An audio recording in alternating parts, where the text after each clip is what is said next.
नमस्कार दोस्तों, स्वागत है आपका आज एक और ज्ञान से भरी बुद्ध मोरल स्टोरी में। क्रोध में मनुष्य जो करता है उसका पछतावा या दुख उसे बाद में समझ आता है। तो चलिए आज हम बुद्ध मोरल स्टोरी क्रोध की मदद से जानेंगे कि क्रोधित व्यक्ति को कैसे हैंडल करें। एक बार की बात है, गौतम बुद्ध अपने शिष्यों के साथ बैठे हुए थे और उन्हें कुछ समझा रहे थे। बुद्ध के सभी शिष्य बड़े ध्यान से बुद्ध की बात सुन रहे थे। बुद्ध और उनके सभी भिक्षुओं ने देखा कि एक आदमी बहुत तेजी से उनकी ओर आ रहा है और वह आदमी बहुत गुस्से में है और कुछ बड़बड़ा रहा है। उस व्यक्ति को देखकर गौतम बुद्ध के कुछ शिष्यों को लगता है कि वह कुछ बुरा करने के लिए आ रहा है। इसीलिए गौतम बुद्ध के दो शिष्य दौड़कर उस आदमी के पास चले जाते हैं और उसे रोक लेते हैं। वह उस व्यक्ति से पूछते हैं कि तुम कौन हो और तुम्हें किससे मिलना है। वह व्यक्ति गौतम बुद्ध के शिष्यों से कहता है, मेरे रास्ते से दूर रहो, आज मैं इस बुद्ध को ही सबक सिखाऊंगा। उस व्यक्ति की बातें सुनकर गौतम बुद्ध के शिष्य उस व्यक्ति को शांत करने की कोशिश करते हैं, लेकिन वह व्यक्ति शांत नहीं होता है। बुद्ध उस आदमी को देखते हैं और मुस्कुराते हैं। फिर उन्होंने अपने शिष्यों से कहा कि मेरे प्यारे भिक्षुओं, उसे मेरे पास आने दो क्योंकि वह मुझसे कुछ कहना चाहता है। बुद्ध के भिक्षुओं ने अपनी आज्ञा का पालन करते हुए उस व्यक्ति के मार्ग से हटाया। इसके बाद वह व्यक्ति बुद्ध के सामने खड़ा हो जाता है। जैसे ही व्यक्ति बुद्ध के पास पहुंचता है, वह बुद्ध को गालियां देना शुरू कर देता है।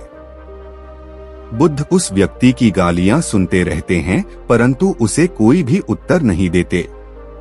काफी देर तक बुद्ध को गाली देने के बाद व्यक्ति मन में सोचता है कि मेरी गालियों का बुद्ध पर कोई असर नहीं हो रहा है। तभी उस व्यक्ति का गुस्सा और भी बढ़ जाता है और वह व्यक्ति बुद्ध पर थूक देता है। इसके बाद बुद्ध एक कपड़ा उठाते हैं और उस थूक को पोंछते हैं।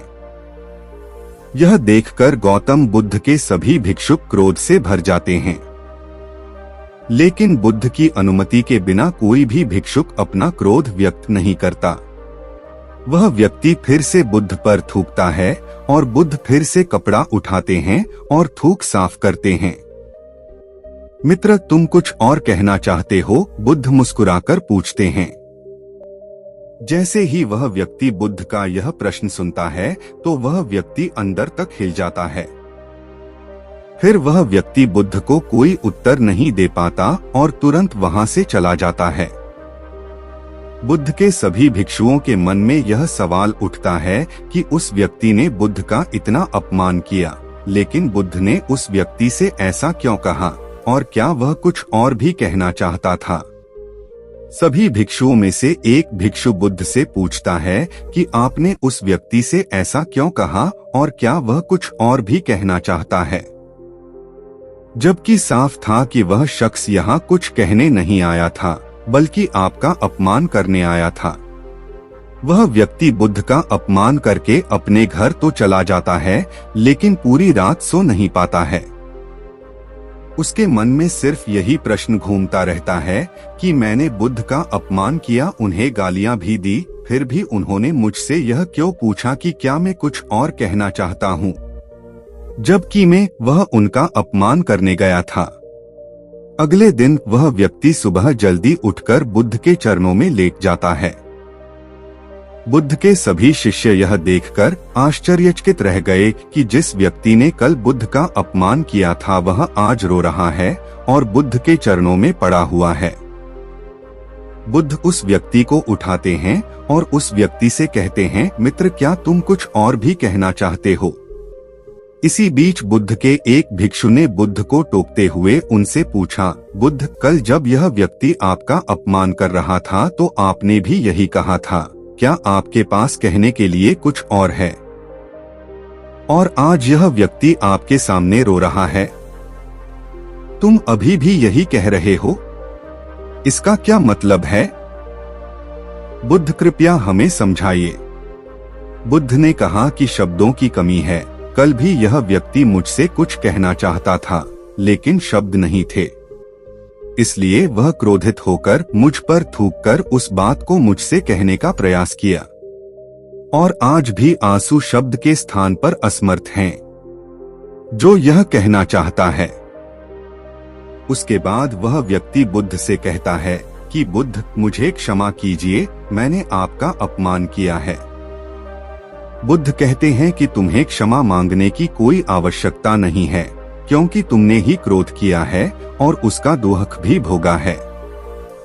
आपने दूसरे को क्या नुकसान पहुंचाया?